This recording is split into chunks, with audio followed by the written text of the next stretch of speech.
hakimiyya maселеси. Мындайча айтканда өкүмдар кылуу, өкүм жүргүзүү, Аллахтын өкүмү менен башкаруу деген маселе, бул маселеде өтө фитна көп болгон. Себеби бул хаваричтердин, адашкан жамаат, шариаттагы адашкан жамаат харижиттердин мындайча айткан символу, эң карманган маселеси. Харижиттер ошолор ар дайым өзү намазыны жакшы билбейт, даратыны жакшы билбейт, күнүндүк кылган ибадатын жакшы билбейт, бирок ушу маселени сүйлөсө жөн эле асмандан алып сүйлөгөндө ушундай сүйлөй берет да.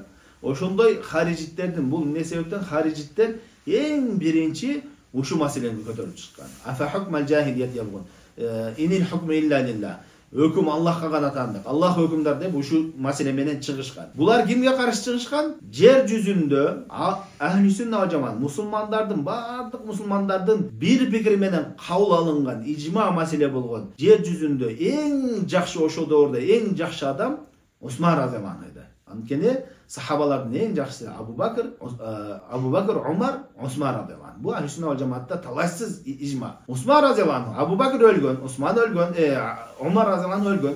Усман разияллаху анху калды. Усман разияллаху анху жер жүзүндө эң жакшы киши болчу. Андан артык ибадатында дагы эң эч бир адам жок, андан артык. Ошол эмеге разы болушкан эмес. Демек харижиттер эч качан разы болбойт.